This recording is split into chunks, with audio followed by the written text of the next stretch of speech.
I may know that you, blessed Jesus Almighty, are with me. We see you.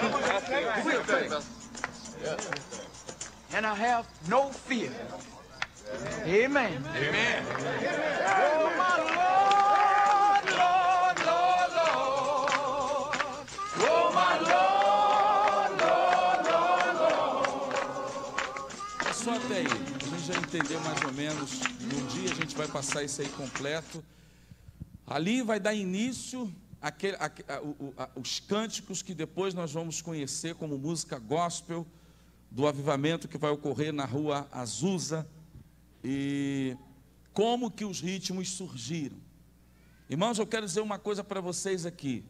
O diabo não é autor de nada que se refere à música. A única coisa que o diabo é o autor é o pecado. A grande questão da música é a letra e quem está cantando. Que nós vamos trabalhar isso.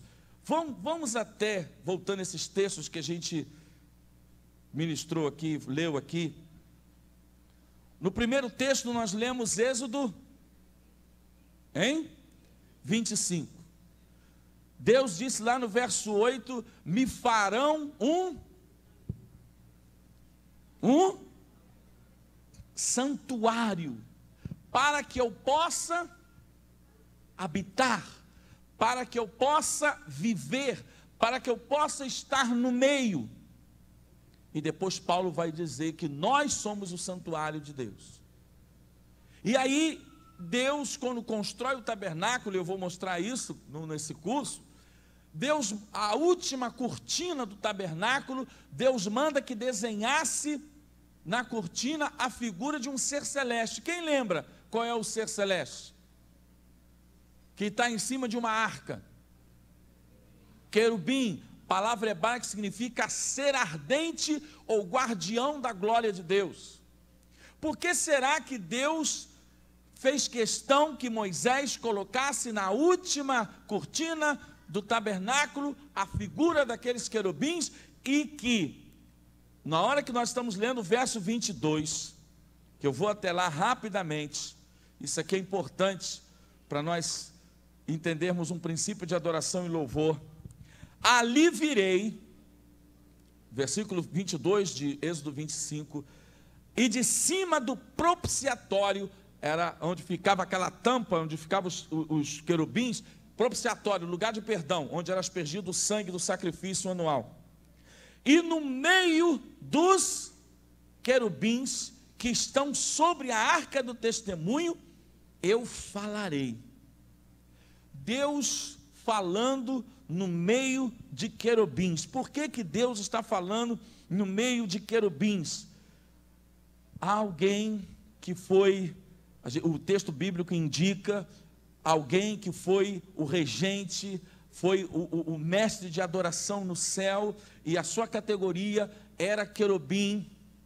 Quem lembra o nome dele no céu? Lúcifer.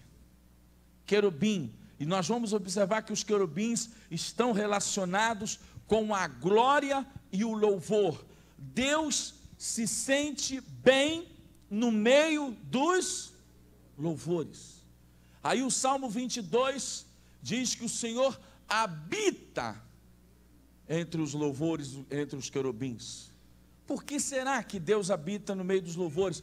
Nesse curso, irmãos, eu quero mostrar a dimensão do homem, espírito, alma e corpo. Talvez você nunca tenha percebido isso.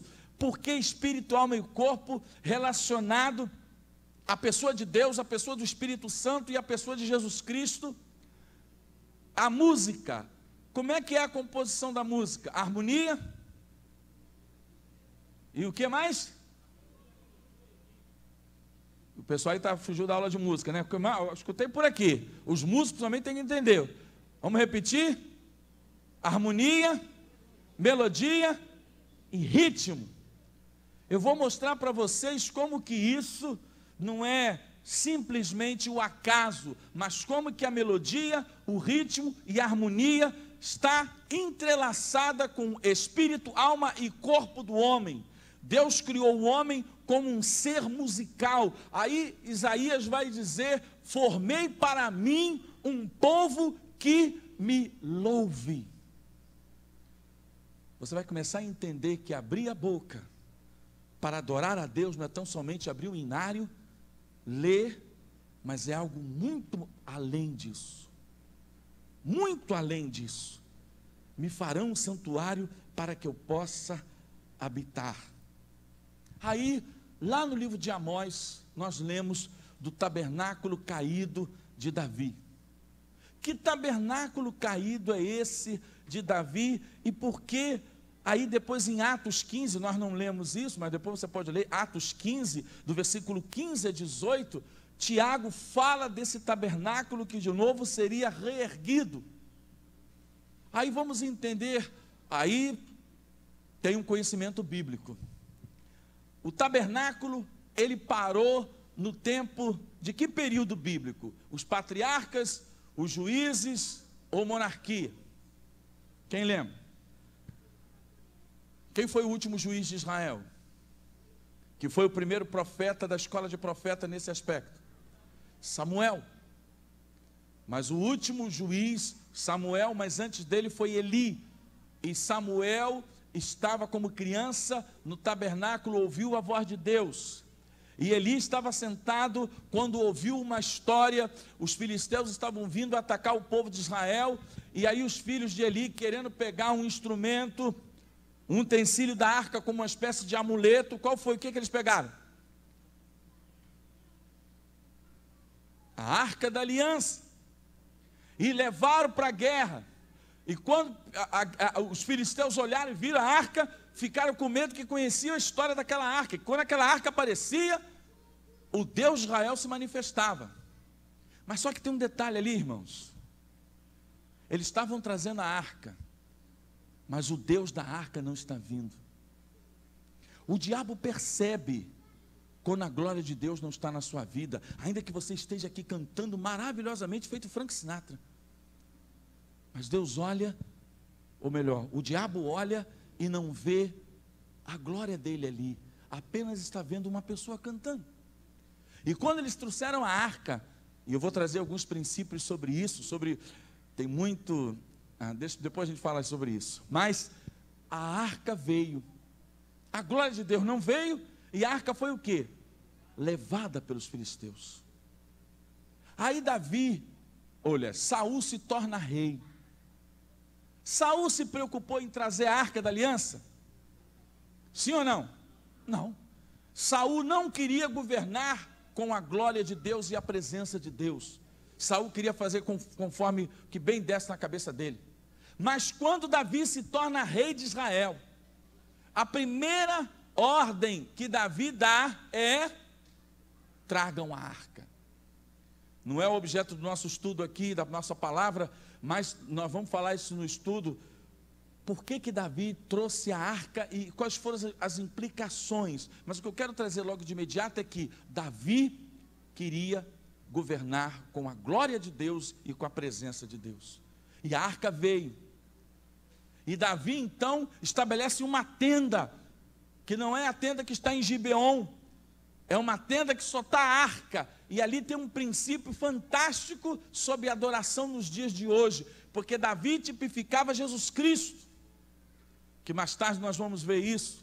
Então Davi estabelece ali, e Davi agora institui o louvor, corais, canto, uma série de administração relacionada ao louvor, porque ele aprendeu isso na escola de profeta. Aí vai passar um tempo, e essa glória de Israel vai sendo ritualizada, e ela vai se caindo, até que Amós fala que haverá um tempo em que o tabernáculo de Davi seria de novo reerguido dentro de um propósito. Dentro de um propósito, que Tiago vai e coloca. Aí Paulo chega e diz em Efésios 6,19, 5,19 melhor dizendo, 5,19, 5,19, que eu ler rapidamente aqui, para eu focar só num ponto para a gente